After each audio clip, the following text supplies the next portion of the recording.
Sharing your passion starts with taking that first step. Take Will, for example. His first step was taking free TV classes at CCX Create. He's learning production skills and now has access to cutting-edge equipment. He's working on local music productions, meeting new people, and gaining the experience needed to produce his own show. Best of all, he's sharing his passion for music with others in the community. Share your passion. Visit ccxmedia.org.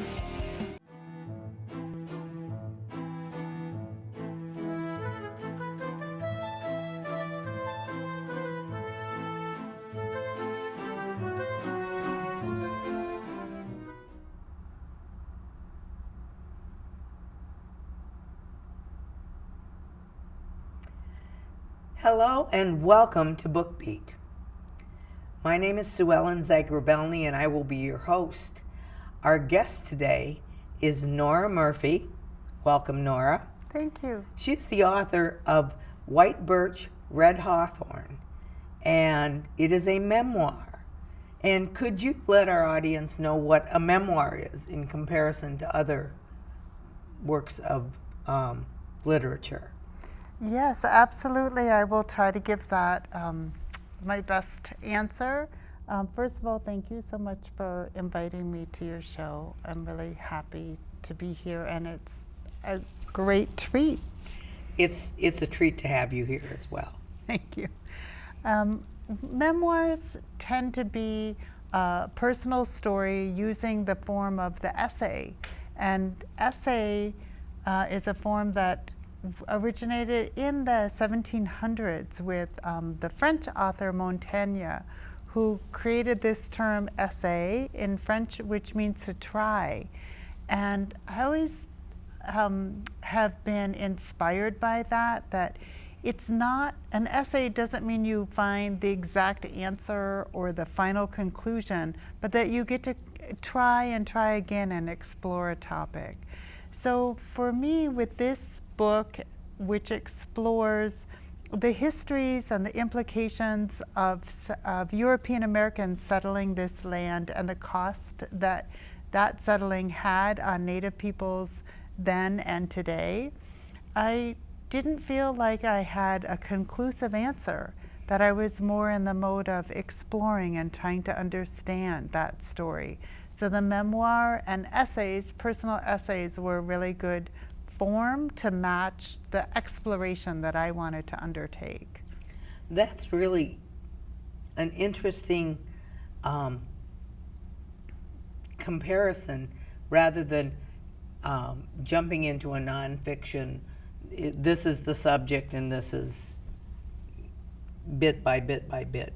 I like the idea of exploring a topic and laying the information out to your reader and leaving him or her to draw his or her own conclusions. You mentioned a little bit about the book.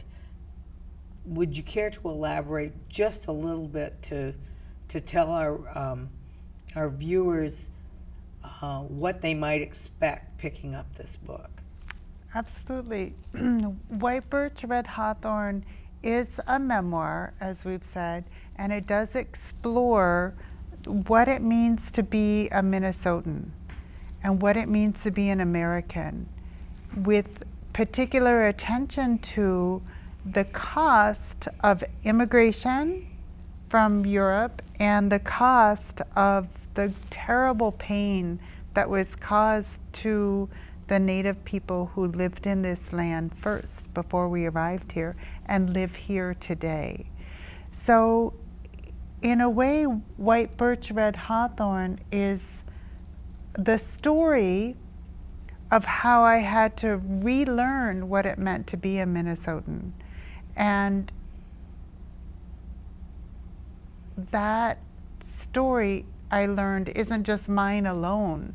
I think sometimes in history class or at school we get taught that there's a single history of Minnesota or of the United States. But what I came to learn as I explored this relationship between European Americans and Native Americans in Minnesota was that there's a multiplicity of stories, and that all of our stories are interconnected, and that when we are kind and respectful to our own stories and to others' stories, we're kind and respectful to the story of all of Minnesota or all of the United States.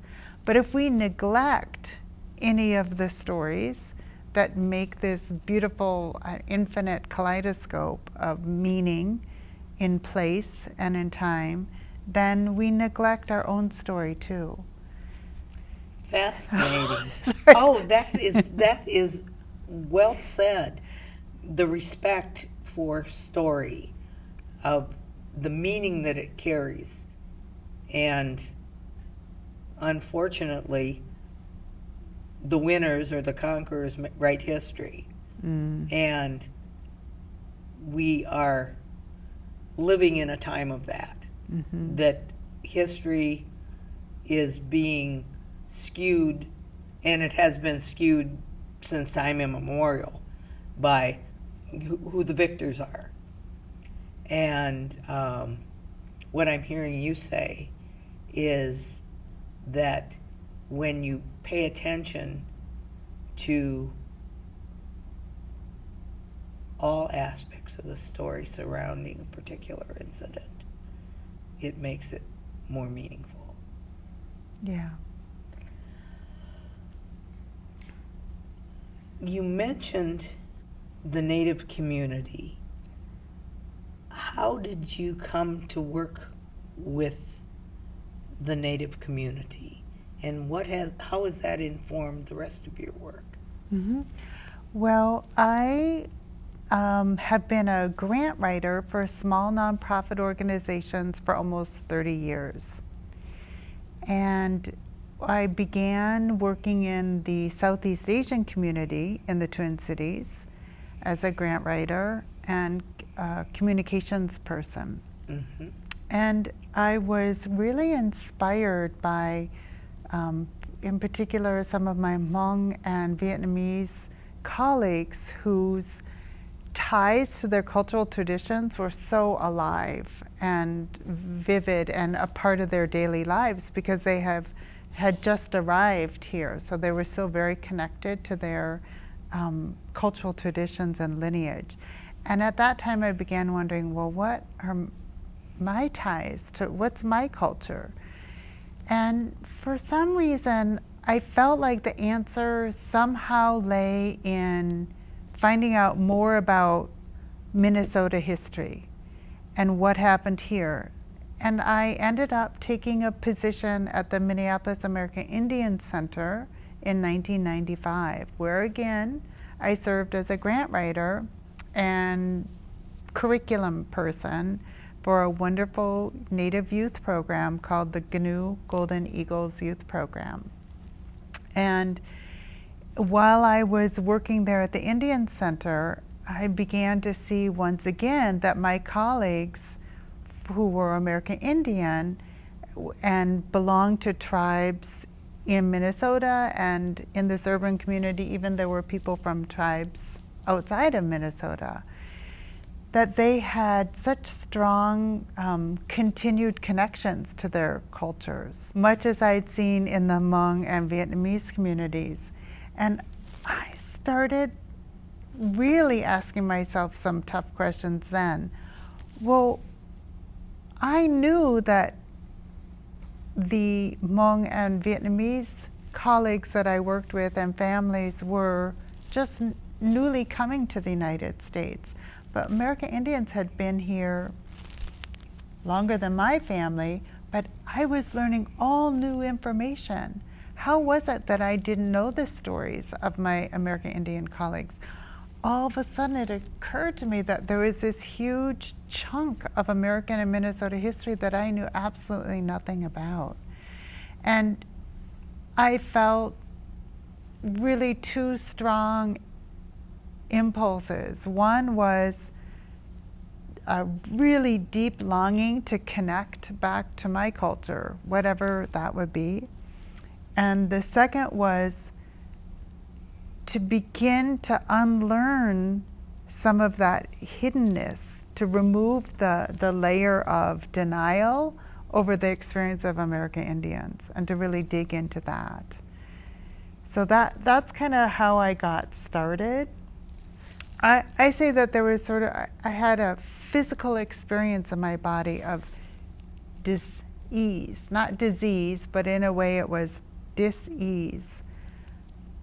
There was the dis-ease of feeling unrooted without having a connection to my cultural heritage, and also the dis-ease of denial of the harm that people of European American descent had caused to American Indians.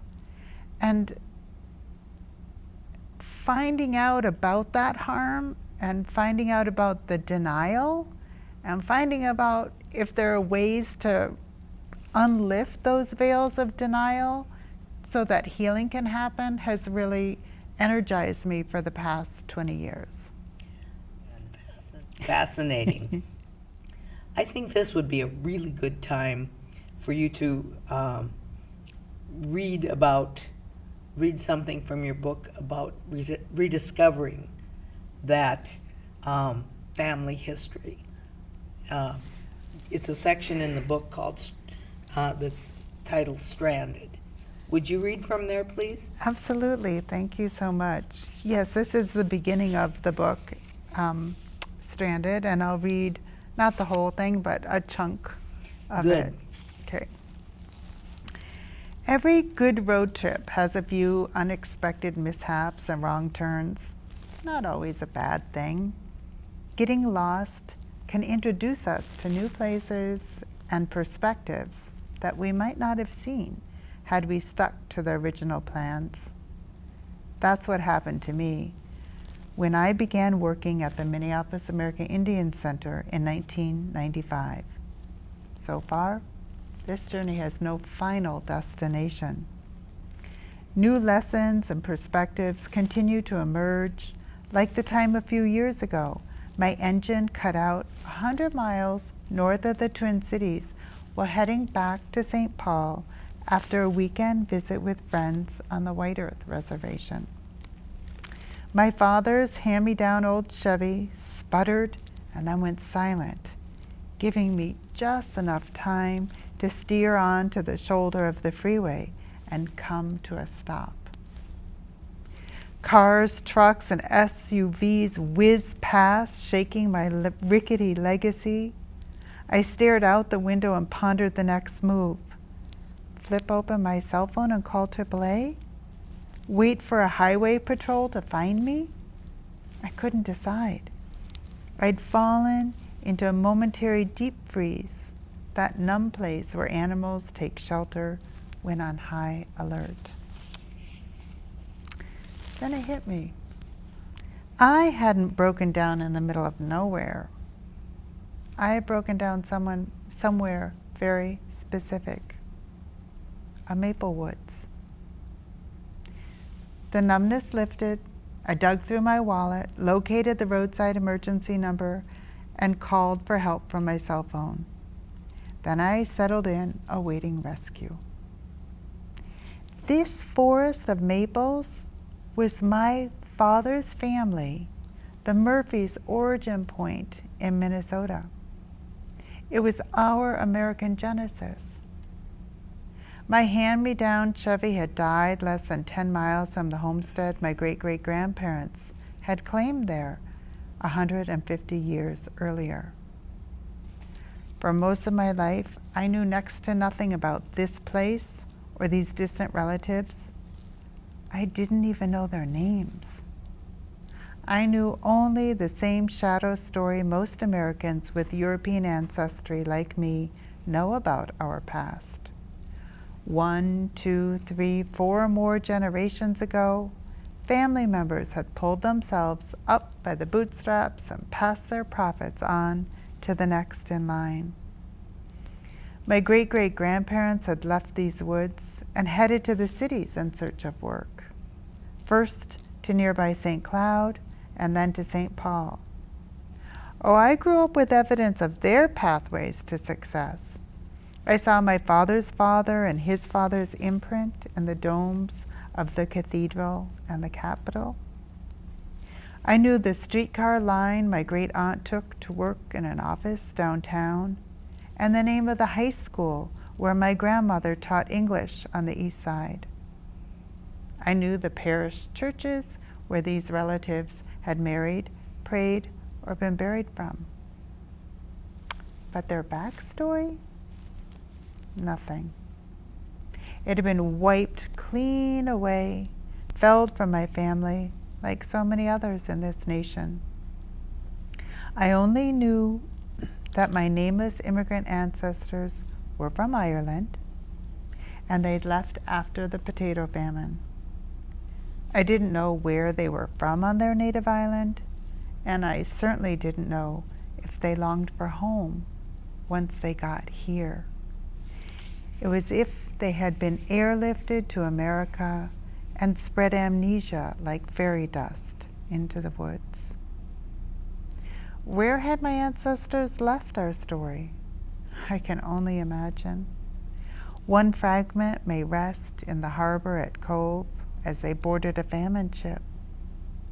Another may be tucked into the cloak of a body thrown overboard. Perhaps another bit of their story sits underneath the cobblestone lining the hills of East Boston, or held within an alcove on the steamships they traveled up the Mississippi River to St. Paul. If their muted terror, handcuffed with grief and shame, ever made it to these woods in Minnesota, I never heard it. I knew only that my family was not unique. We'd been taught not to look back. We'd been trained to disconnect from family and our homelands. We'd swapped our stories for a dream. I had began looking for my family's origins, and in the process, the search turned up a second story that had broken down over the past 150 years. When my family erased our Exodus story, we also erased the story of the people whose lands we claimed in these maple woods. My family and this nation had replaced it with a pernicious fantasy that neglects the true story of our Native American hosts and their land. We neglect this missing story. This breakdown in knowledge and in connection requires so much more than calling AAA. To survive, we need to find and then share our interlinking stories. So I began digging below the shrouds of silence on both sides of the ocean. It has taken decades. I am grateful for the many books and libraries where filaments of the truth were stored. Yet the greatest resource has been the many good-hearted people who shared stories and wisdom with me. I spoke to family members, historians, and elders. I listened to activists, elected officials, and grandmothers. I visited with Native people, Irish people, and those of immigrant stock like me. I'm indebted to them all. Each time I listened, new facets of understanding surfaced. Truths and untruths shown in the embrace of the powerful act of storytelling. Sometimes what I heard was so painful, I wanted to turn away and give up. Sometimes it was so confusing that I wanted some authority to tell me a singular, ultimate truth so I could be done with this quest. But it didn't work that way. The pathway to story and to belonging had to unfurl inside me. No one could unbraid for me the dream story I'd inherited. No one could rebraid the new truths I was beginning to hear from the other side of silence. Every American can take this journey, learn from mistakes and mishaps that arise along the way, and discover their own way home. For me, It took walking back to the homestead 10 miles from this very breaking point to gently tap the trees so the stories they held could finally flow free. Thank you, Nora. That is wonderful. Thank you. So I think the idea of learning about your Irish heritage, what you're learning about Native heritage, really informs one another, doesn't it? Well, I think so. I mean, I think that I saw when I was working at the Indian Center, began working in other Native organizations as I was asked to help in other places, that I was getting a glimpse into another way of living, a way that connected to place and to land, that was so much more than about buying a piece of property, or so much more than trying to reach some higher level on a ladder. It was more about being a good relative. And I could see that for my Dakota and Ojibwe colleagues, that the connection that they had to the land was to this land. And that reverence was for their ancient stories and sacred places in this land. So I began to wonder, well, what are the sacred places in Ireland? What are the connections that my family, my relatives may have had that gave them meaning and a sense of rootedness and belonging? So I would say that my Native colleagues really helped me see that there was more available to be really human and to be really grounded. But I couldn't get that just here. I needed to go back to my ancestral lineage and find that. Did you go to Ireland then? Yes, I did, but it took a long time to get there, Sue Ellen. Oh, really?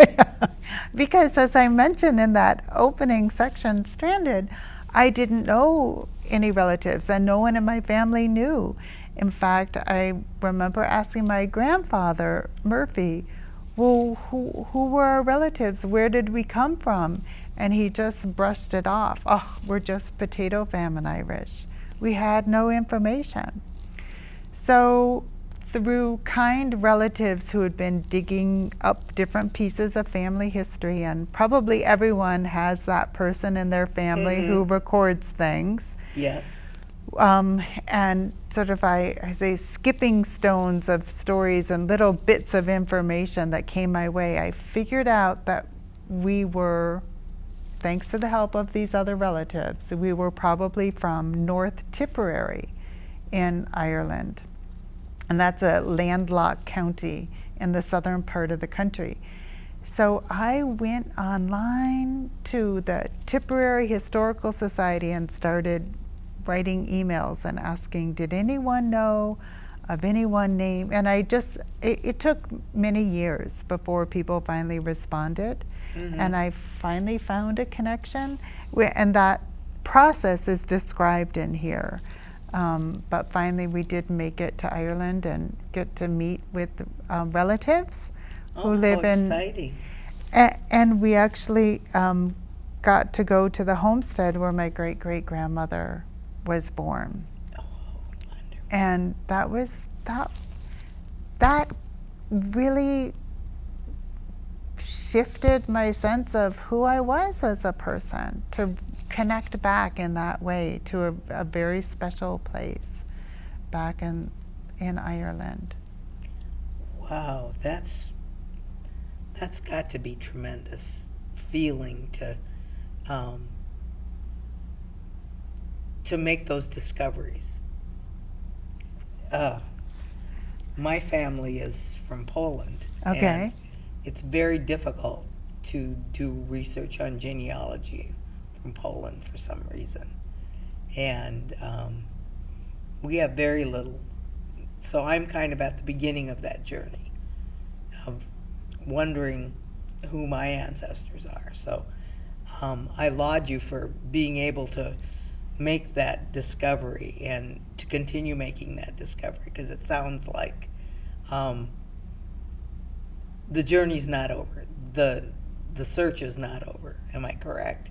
Oh, that's really true. I mean, I have this sense, even as I just speak about that old homestead and cottage in Ireland, that that there's an aliveness to it that is that will continue to grow and provide nurturing for so many people and beings. And yeah, no, it will continue. But it's interesting, a friend of mine who read my book and was a part of the Minneapolis Thanksgiving celebration powwow that I talk about in White Birch, Red Hawthorn. And she's of Polish descent. And she said that she was able to go back and do some research and visit Poland. So I say don't give up. I won't. Okay. Who knows? I may be able to find more information than I presently have. You talk in one. I'm going to go back to what you mentioned about how history gets written and how people's stories get dismissed, overlooked, erased. Yes. And in one section of the book, you talked about the American Conqueror's Code that erases Native people from their homeland. Excuse me. Could you talk a little bit about what that is and how you came up with that figure of speech?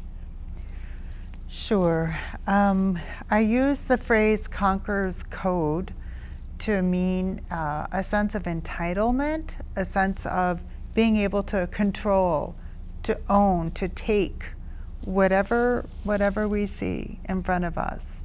And those of us who are raised white, now we say white, but European American, we've been taught that we can pretty much take whatever we want.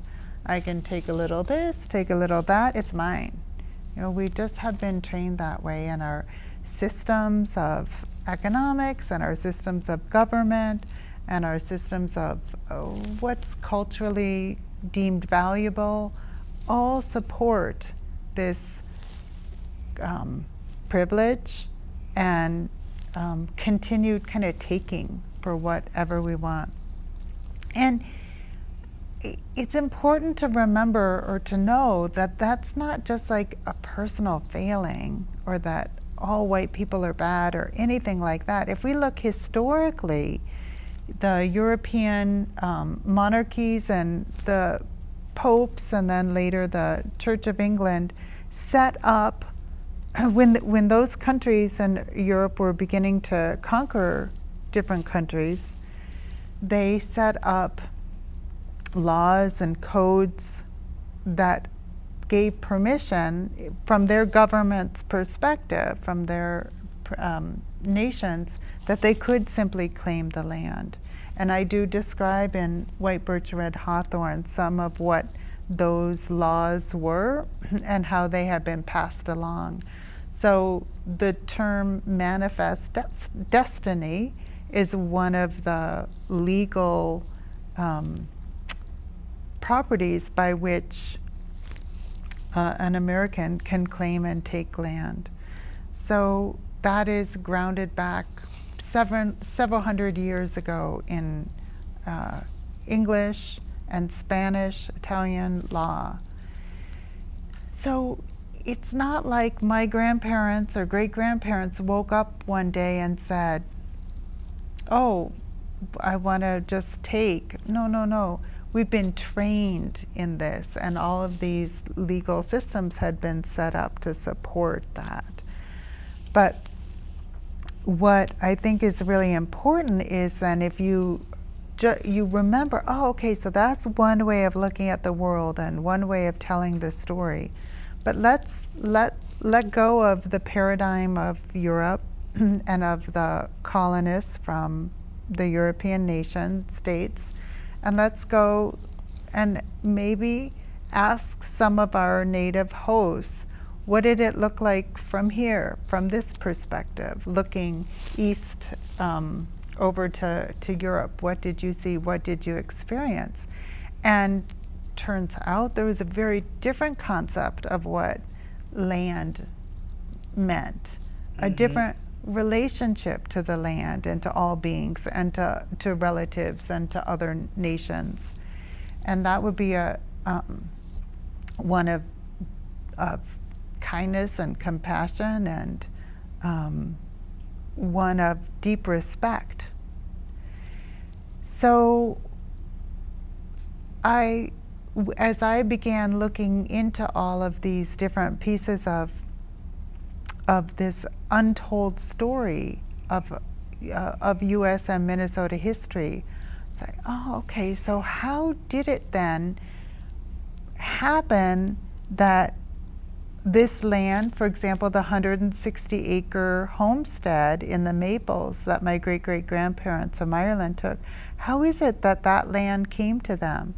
Well, it was land that the Dakota first used. It was land later the Ojibwe and the Ho-Chunk also used as a place for gathering maple. It was a place used for hunting and supported many different people for thousands of years. When the U.S. came and first began negotiating treaties, well, if you come from a point of view where you are sharing and being a good relative, and you don't have a concept of private property or that it's even possible to own the land, of course you would share. That would be your natural inclination. And the sad thing is that as these treaties then were made with the Native people in Minnesota and around the country, that in fact very, very few of them have been upheld. So we look at the land base, and it's very easy to look at the treaties and look at the detailed qualifications and agreements that were made between two nation states, say the Ojibwe and the U.S. government, or the Dakota and the U.S. government, and very clearly say that, oh, no, we haven't properly paid for this.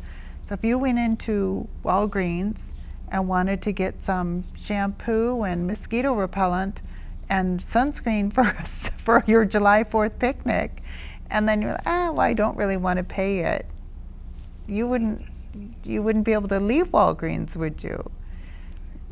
That's a very concrete way of showing that concept. That's very good. Well, yeah. It's very it's very sad that we would do that. Yeah. But over and over and over again, we have pushed Native people, off their land. Well, not their land, off the land. Is that more correct? Oh, that's a great way to phrase it. I love that. Yeah, off the land. But I also want to say, I think that causes pain to European Americans as well. And that goes back to that dis-ease that I was talking about, the denial of the conquering. That if, say you did steal, well, at least for me, I remember stealing candy from a drugstore when I was a little kid. And that burned in my heart. I was so ashamed of myself and so embarrassed. So eventually I fessed up and I felt so much better. But imagine the generations that it's been now that we've all settled this land that hasn't even been paid for properly. And there are a lot of other problems too, but even just taking the land itself, how do you feel? Well, we just don't even tell each other or talk about it. We don't pass that truth on to our children. But I felt when I was working, beginning at the Minneapolis American Indian Center, like this burn in my heart that reminded me of when I took the candy at the drugstore when I was a very little girl. So it hurts my heart too. And it's tragic that we've done this to ourselves and to each other. Yeah. Oh, I just remembered something that I should say too about this denial of the true story. We create instead what we call American history or Minnesota history, and myths like the Thanksgiving myth, which is based on a true encounter between the people who were on the Mayflower ship and the Wampanoag in New England or in the Massachusetts area. But the story that we tell children today is so unlike what really happened. And we literally whitewash the truth and don't tell our children the actual pain that happened or the destruction that happened to the Wampanoag, the first people in that area where the Pilgrims settled. There's a part of me that, feels that guilt, but also, what can I do? What can I do to change the way I view Native people, that I speak with Native people, that I understand my culture and what we continue to deny about other cultures in this country. Can you speak to that? Sure. I think for each one of us, that answer is going to be different. So because we're each so different and have different ways of seeing and understanding and being in the world, so there's no single right answer by any means. But I empathize and with that feeling of like, what do we do now that we've uncovered this truth? So I think there are many things that we can do, though. We can learn about the Native peoples in Minnesota. There are 11 federally recognized tribes. There are probably 100 nonprofits doing incredibly beautiful work. So there are many people that we can turn to learn about the beautiful traditions that continue and thrive here today in Native American communities. But another area that we can really spend a lot of time and do some healing work for ourselves is reconnecting with our own ancestral lineage. So like your exploration that you've started back into Poland or my exploration back into Ireland, I think some of that work is factual, like finding out what town and who the names of our ancestors were. But I think when we sit with it and we dig into that, can be a deep emotional and generational kind of healing that can happen. Something you can share with your children or with other members of your family that may have started their own explorations, something like that? Yeah, for sure. And that reminds me, I mean, you asked me near the beginning, why did you want to write this story? And it was for my children. It was that when I started working at the Indian Center in 1995, my oldest son was 2. And I began to think, oh my gosh, I don't want to pass on to him that we have no stories back to Ireland, and I don't want to pass to him this dis-ease of denial of the truth of Minnesota. I want to pass on a connection and a capacity to know where you come from and how you can be a good neighbor and supportive Minnesotan with all peoples, not just even Native peoples, but with all people. But to do that, we have to unlearn the conqueror's code. It's not always just about take, take, take. It's about showing up with respect and listening to one another. Something you had written near the beginning of the book when you were talking about being at the gathering, where you as a non-native were there to listen. That's what the showing up is about, being there instead of doing something. Am I getting that right? Yeah, I think so. I really did try to, part of that conqueror's code of grabbing and taking, it's like we have these agendas and our to-do lists, and we're going to make this action plan. And in a way, we live in this illusion that the world can just be like conquered and we can get it all down in a perfect PowerPoint. But in reality, you know, if you go outside and you look at a tree, or you look at the sky, or you look at a beautiful plant coming up out of the ground, like, they don't go by PowerPoints or agendas. And we're human animals. We're just like them as well. So beginning to learn to just show up and be present as if we too were a cloud or a tree or a beautiful columbine is a really important step in unlearning the conqueror's code. And sometimes, well, I'll tell this story. Oh, please do. Several Dakota elders have shared with me the story of the medicine wheel, which has 4 directions. And so I should preface this by saying, because they told me this story, I feel like I can share it with you too. Okay.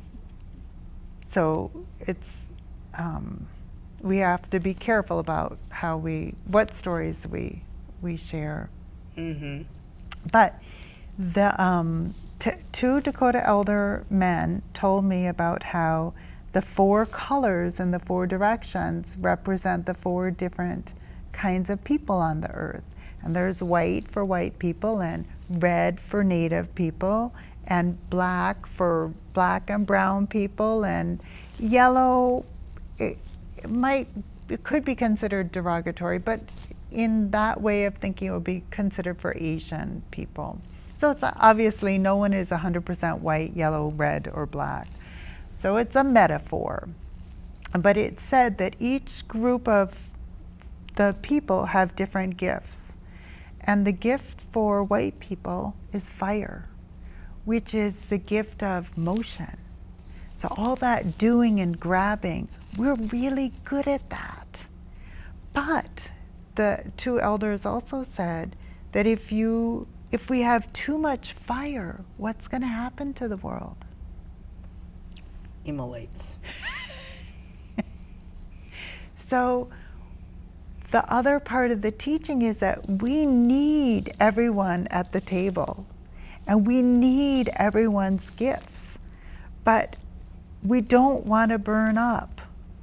And goodness knows Europe and European people have contributed so many great things.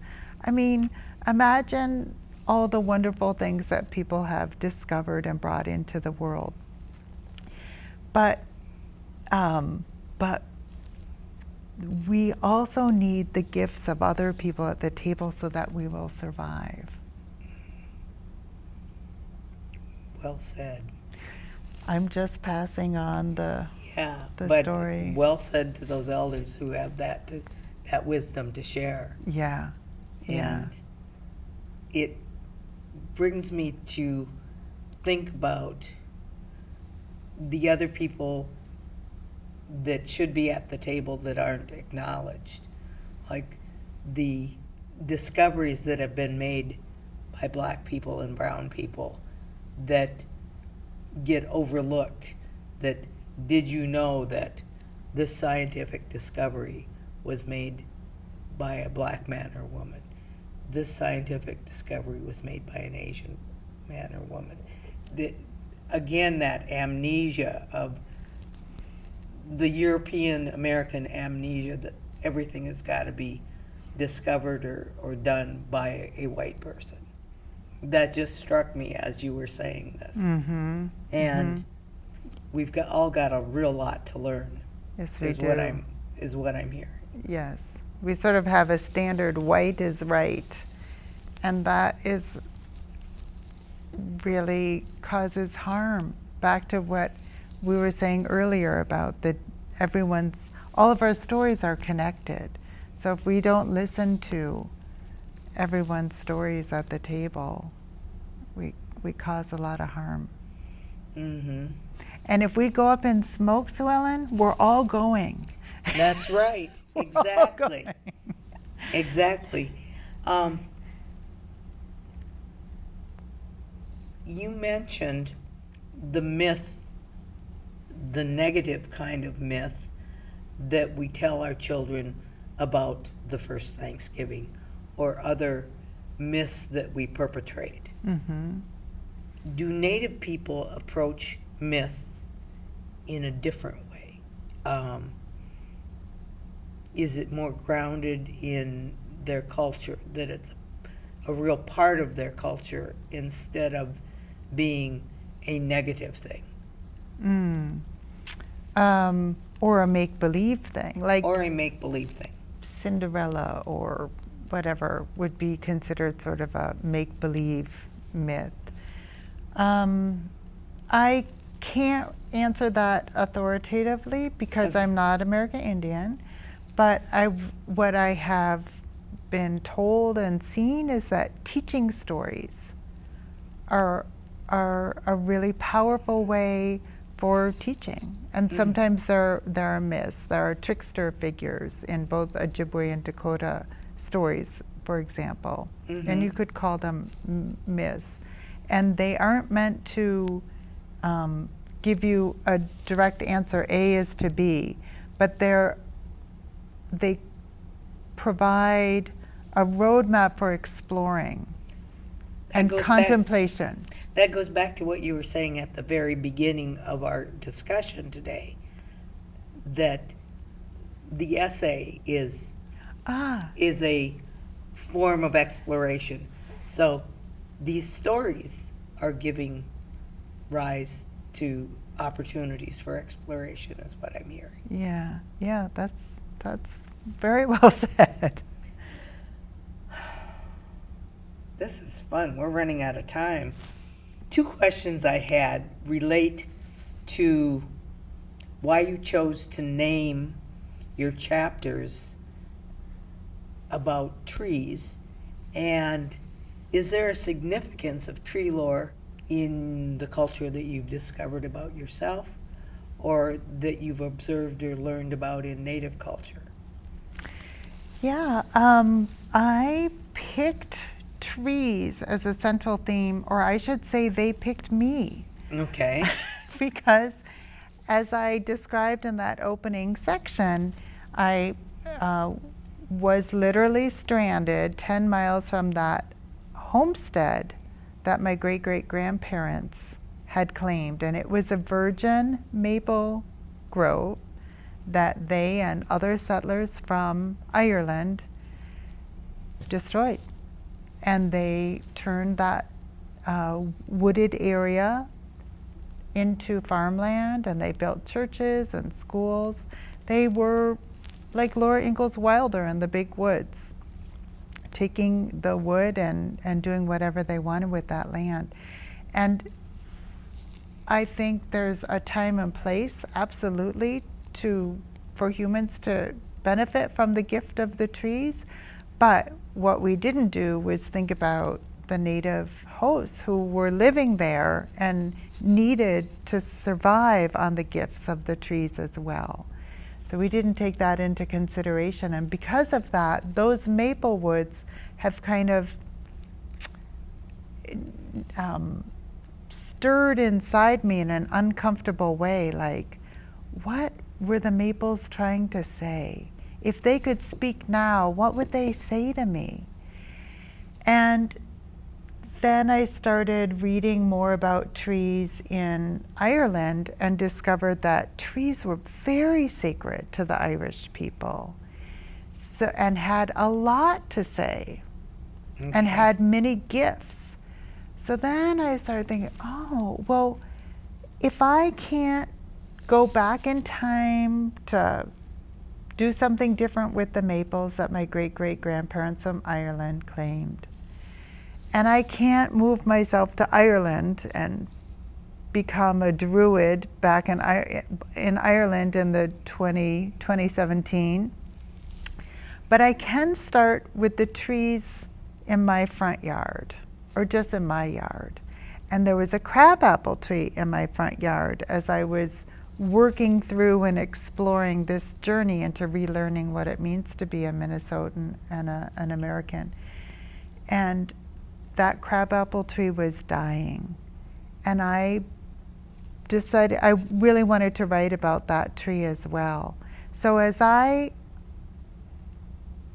kind of pieced together my own solutions to some of these challenges, which included, how can I be a better relative to my own plot of land where I live in St. Paul, Minnesota?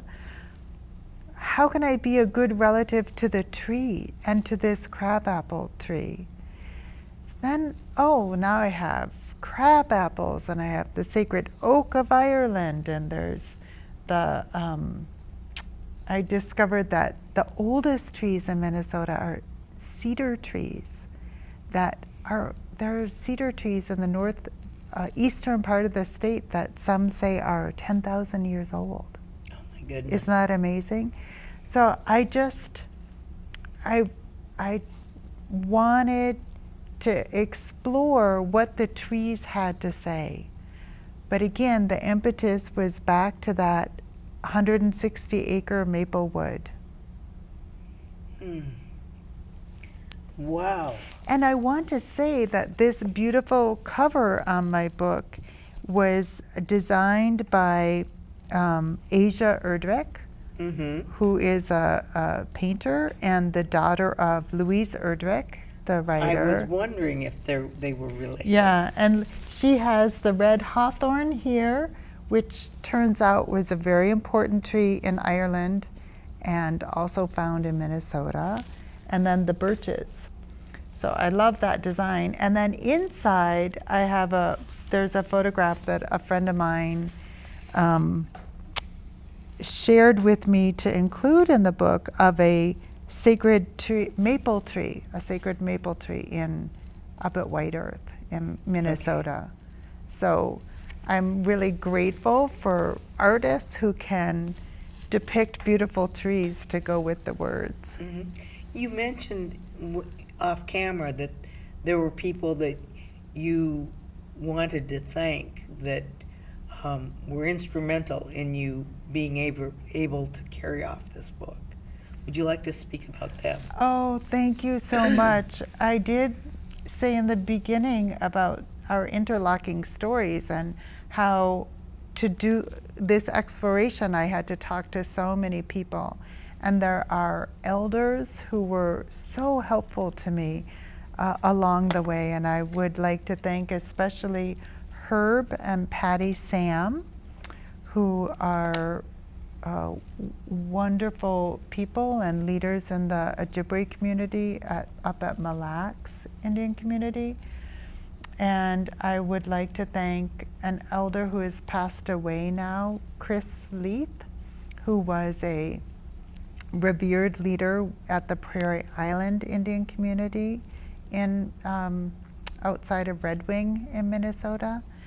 And my first boss at the Indian Center was a woman named Shirley Stone, who provided me with so much kindness as I was trying to make my way into being a good writer for the American Indian children that we served in the GNU Golden Eagles program. So I had to learn a new way of translating what I was being told, not to write someone else's story, but to honor their words and stories. And there are so many others who helped along the way that I just can't possibly even thank them all. But it's really important to know that if they hadn't been so kind to me, I wouldn't have been able to even begin to tell this story and have this conversation with you. How did you find a publisher? Who published this work for you? Well, the book is published by the University of Minnesota Press, and I got to work with a wonderful editor by the name of Eric Anderson, who received the manuscript and said yes. And it took an awful lot of courage, I always say, on his part, because uncovering the denial is not something that's really that popular. So I'm so grateful to Eric and to the University of Minnesota Press. I will say I spent many years in the writing of the book and sent earlier versions out for consideration to publishers, and it was denied multiple times. So you stuck in there. And I stuck in there. Yes. well, that's fabulous. We're getting down to the end of our visit today. Is there anything else you'd like to add? Is there anything we haven't covered that you would like to talk about? I guess that what I would like to say is that if you or any of your viewers are at all motivated or have a spark of interest in maybe exploring some of your own lineage, or to find out more about the wonderful things going on in Native communities around the state, that I would just really encourage you. And that sometimes along the way we make mistakes, but that's okay, because we're all human. And if we approach something with a humble but full heart, it's okay. It's okay to make mistakes. Nora Murphy, thank you for joining me today, and we appreciate all the things that you've been able to share with us. And thank you for joining us at Book Beat. We look forward to seeing you again soon.